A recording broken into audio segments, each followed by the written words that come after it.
Bilang bahagi ng pagsusulong ng kapakanan ng mga kababaihan, Indigenous People Women Leaders sa Davao City, tinuturuan ng DICT pagdating sa digital literacy.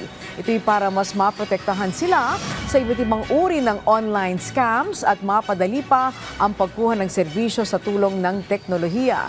Silipin yan sa sentro ng balita ni Jaira Mondez ng PTV Davao. Nakatutok at seryosong nakinig ang mga kababaihang miyembro ng Indigenous Peoples o IP community sa Davao City sa isinagawang literacy training ng Department of Information and Communication Technology o DICT sa Barangay Hall ng Malamba, Marilug District.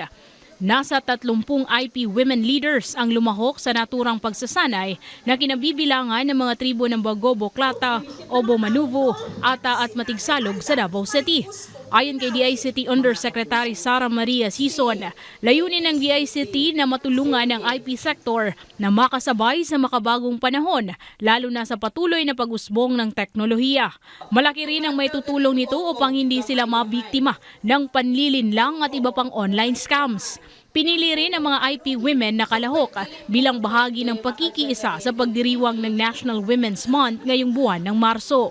Mas gusto natin yung IP women kasi meron silang credibility sa kanilang communities para sila yung nagsisilbing mga leader dito, matuturo nila yung mga natutunan nila sa kanilang community.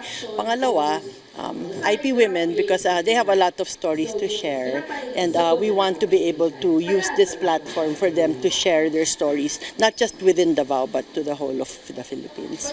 Sa isinagawang lecture, tinalakay ang iba't ibang paksa tulad ng paggamit ng Generative Artificial Intelligence o AI na makatutulong sa kanila sa pag-asikaso ng mga dokumento gaya ng mga kinakailangan sa barangay o sa National Commission on Indigenous Peoples o NCIP.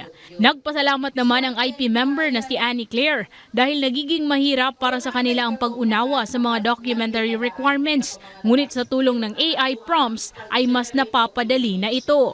Nang parehaan ang naami mga transaksyon kanang dili namo kaayo masabtan pareha sa naami mga kanang dapat buhaton pangayoon sa amoa nga dili namo kaayo masabtan.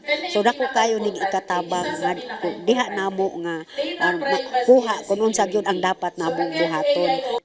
Samantala, ibinahagi ng IP Women Officer na si Melba na may mga lumapit na sa kanila na naging biktima ng panlilinlang sa social media dahil sa kakulangan ng kaalaman tungkol sa online scams. Kaya naman, sa pamamagitan ng aktibidad na ito, ikinatuwa niyang marami silang natutunan. Kaya ito ngayon na training, napakalaki ang impact para sa amin, lalo na dito sa Marilug District, marami pa talaga ang hindi marunong, hindi pa rin nila alam.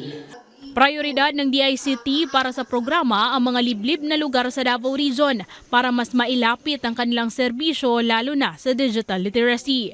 Dito napatunayan na ang kultura at teknolohiya ay maaaring magsabay tungo sa pag-unlad ng IP community.